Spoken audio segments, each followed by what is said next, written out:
Assalamualaikum, saya Syafiq. Saya wakil daripada Guru 1. Untuk tugasan infografi, kami memilih untuk membentangkan dan mengulas tajuk berkenaan kes rasuah FIFA 2015 untuk subjek integriti dan anti rasuah. Dan di bawah tersebut adalah nama-nama ahli kumpulan yang terdapat sebanyak 6 orang. Assalamualaikum warahmatullahi wabarakatuh dan salam sejahtera. Nama saya Muhammad Syahban Abi Syukri.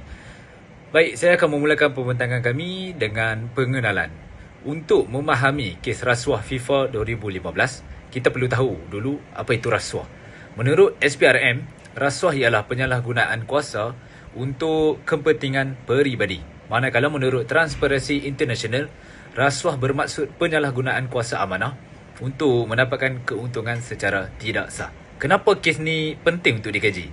Kerana ia menunjukkan bagaimana rasuah boleh merosakkan sebuah organisasi bertaraf dunia, menjejaskan industri sukan dan menghilangkan kepercayaan masyarakat. Kes FIFA 2015 juga sangat relevan kerana ia menggambarkan betapa pentingnya integriti dalam setiap keputusan, walaupun dalam organisasi global seperti FIFA. Seterusnya saya akan sambung untuk latar belakang kes. Kes rasuah FIFA 2015 merupakan skandal besar yang melibatkan pegawai tertinggi FIFA, syarikat pemasaran sukan serta beberapa konfederasi bola sepak di seluruh dunia. Rasuah ini berkaitan dengan pemberian dan penerimaan sogokan untuk mendapatkan hak penyiaran, hak pemasaran serta pemilihan tuan rumah Piala Dunia. Kes ini mula dibongkar apabila Jabatan Kehakiman Amerika Syarikat dan pihak berkuasa Switzerland melakukan serbuan pada tahun 2015 di Zurich. Penglibatan dalam kes ini bukan sekadar pegawai biasa, tapi termasuk Presiden Persatuan Bola Sepak Serantau dan ahli eksekutif FIFA sendiri. Kes ini menunjukkan bagaimana rasuah boleh berlaku secara sistematik dalam organisasi besar apabila tiada integriti dan tiada pengawasan. Sekian. Assalamualaikum warahmatullahi wabarakatuh. Saya Aruzal Rami Zubin, memetik saya 2313-11021. Hari ini saya akan menerangkan tentang kronologi kes seperti contoh FIFA. Siasatan terhadap rasuah di dalam FIFA sebenarnya bermula pada awal tahun 2010-an, walaupun begitu puncak asalnya dikesan sejak tahun 1990-an apabila wujudnya urus niaga mencurigakan melibatkan hak penyiaran dan pemasaran. Kemuncak kepada skandal ini berlaku pada Mei 2015. Pada tarikh itu, pihak berkuasa Switzerland dan Amerika Syarikat menjalankan serbuan di sebuah hotel di Zurich, tempat pegawai FIFA menginap bagi menghadiri mesyuarat tahunan. Seramai beberapa pegawai tinggi FIFA ditahan dan didakwa atas kesalahan rasuah, penipuan dan pengubahan wang haram. Selepas tahun 2015, pendakwaan terus dijalankan. Ramai individu disabitkan kesalahan oleh Mahkamah Amerika Syarikat dan Switzerland, dan banyak bukti transaksi berjuta dolar ditemui. Kronologi ini membuktikan rasuah dalam FIFA bukan sekadar isu individu tetapi berlaku berdekat-dekat dalam organisasi tersebut. Bentuk dan modus operandi rasuah. Saya akan menerangkan bagaimana rasuah ini dilakukan. Rasuah dalam kes FIFA pula berlaku dalam bentuk sokongan wang tunai, kontrak pemasaran sukan serta syarat projek komersial. Syarikat sukan membayar jutaan dolar kepada pegawai FIFA sebagai ganjaran supaya untuk meluluskan hak penyiaran atau memilih negara tertentu sebagai tuan rumah perjohanan. Selain sokongan, terdapat juga pengubahan wang haram yang disalurkan melalui akaun luar pesisir untuk menyembunyikan aliran wang. Modus operandi mereka adalah mudah. Pemberi rasuah menawarkan wang atau kontrak dan pegawai FIFA menggunakan kuasa mereka untuk mempengaruhi keputusan. Inilah yang menjadikan rasuah itu berstruktur dan sukar dikesan selama bertahun-tahun. Sekian daripada saya. Terima kasih. Assalamualaikum warahmatullahi wabarakatuh.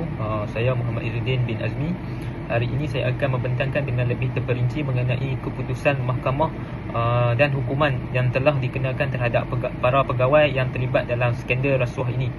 Beberapa mahkamah di Amerika Syarikat dan Switzerland telah mengambil tindakan tegas terhadap individu-individu yang didapati bersalah. Hukuman penjara yang dijatuhkan bukanlah kecil, ia berkisar antara 2 hingga 9 tahun bergantung kepada sejauh mana peranan dan penglibatan mereka dalam kegiatan rasuah tersebut. Mereka yang memainkan peranan utama dalam penyelewengan menerima hukuman yang lebih berat, manakala yang terlibat secara tidak langsung turut dikenakan hukuman yang setimpal. Selain hukuman penjara, mahkamah turut mengenakan denda bernilai jutaan dolar sebagai usaha memulihkan kerugian serta menunjukkan bahawa perbuatan rasuah membawa implikasi keuangan yang besar. Bukan itu sahaja, ramai dalam kalangan mereka juga digantung seumur hidup daripada terlibat dalam sebarang aktiviti berkaitan bola sepak, sama ada sebagai pegawai, ahli pentadbiran atau pemegang jawatan dalam organisasi sukan. Bagi Sepp Blatter yang ketika itu merupakan Presiden FIFA, nasibnya turut menerima tamparan yang besar walaupun tidak dipenjarakan.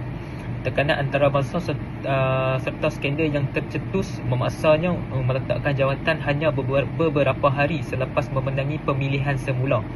Beliau kemudian dijatuhkan hukuman pergantungan selama 8 tahun daripada semua aktiviti berkaitan bola sepak oleh Jawatan Kuasa Etika FIFA. Keseluruhan tindakan ini menunjukkan satu mesej yang jelas. Rasuah tidak mengenal pangkat atau kedudukan. Tidak kira sama ada seseorang itu pegawai kecil atau presiden sesebuah organisasi. Undang-undang tetap akan diambil jika berlaku salah laku. Hukuman-hukuman ini menjadi pengajaran bahawa integriti dalam sukan perlu dipertahankan dan bahawa sesiapa sahaja boleh diheret ke muka pengadilan jika terlibat dalam penyelewengan. Assalamualaikum warahmatullahi wabarakatuh. Nama saya Muhammad Alif Izani bin Johari, nombor metrik 23131133. Okey, seterusnya saya akan membentangkan mengenai kesan ataupun implikasi daripada skandal rasuah ini. Okey, kesan terbahagi kepada 4. Yang pertama ialah kesan terhadap individu, yang kedua ialah kesan terhadap masyarakat, yang ketiga ialah kesan terhadap sudut ekonomi, yang keempat ialah kesan terhadap politik. Okey, yang pertama, kesan kepada individu. Pegawai yang terlibat akan kehilangan jawatan, reputasi dan juga masa depan mereka. Mereka juga akan menanggung kerugian kewangan akibat didenda dan juga tindakan undang-undang. Kesan yang kedua ialah kepada masyarakat. Kes ini akan menyebabkan masyarakat hilang kepercayaan terhadap FIFA, terutamanya sebagai badan pengurusan bola sepak dunia. Imej bola sepak turut tercemar kerana peminat merasakan keputusan dan juga kejohanan yang dikendalikan oleh badan ini tidak lagi telus. Yang ketiga ialah dari sudut ekonomi. Industri sukan terutamanya akan mengalami kerugian yang besar kerana syarikat pemasaran mula menarik diri sebagai penajam. Hal ini akan menyebabkan aliran keuangan sukan juga terjejas kerana kontrak akan dipertikai. Dan yang terakhir sekali ialah dari sudut politik. Skandal ini akan menyebabkan ketegangan antara negara, terutamanya negara yang dikaitkan sebagai pemilihan bagi kejohanan Piala Dunia. Hal ini turut membawa kepada perubahan undang-undang serta reformasi dalam badan sukan tersebut. Assalamualaikum warahmatullahi wabarakatuh. Nama saya Muhammad Amir Muhammad Anwar. Untuk bahagian ini kita akan melihat perbandingan dengan kes rasuah sukan yang lain. Kes FIFA 2015 bukanlah salah satunya skandal. Contohnya, kes rasuah dalam pemilihan Olimpik 2002 dan skandal doping Rusia. Persamaan yang paling ketara ialah penyalahgunaan kuasa oleh pihak atasan serta penerimaan sogokan untuk mendapatkan kelebihan tertentu. Ini menunjukkan bahawa tanpa pengawasan yang ketat, organisasi yang besar pun boleh terdedah kepada rasuah. Dari segi relevansi kepada Malaysia, kes ini mengingatkan kita kepada tentang kepentingan ketulusan dalam badan sukan negara seperti FAM dan MSN. Ini menunjukkan bahawa perlunya audit bertulusan kawasan hak penyiaran dan pemantauan penajaan sukan bagi mengelakkan salah guna kuasa. Assalamualaikum dan salam sejahtera. Nama saya Muhammad Rasul bin Muhammad Jalil. Untuk bahagian pengajaran dan cadangan, kes rasuah FIFA 2015 memberikan beberapa iktibar yang sangat penting. Pertama, kita belajar bahawa integriti adalah tunjang kepada kelangsungan sebuah organisasi. Walaupun FIFA merupakan badan sukan terbesar di dunia, tanpa ketulusan dan accountability organisasi itu tetap boleh runtuh akibat penyalahgunaan kuasa dan amalan rasuah. Kedua, kes ini mengajar kita bahawa undang-undang mesti dikuatkuasakan secara adil tanpa pilih kasih.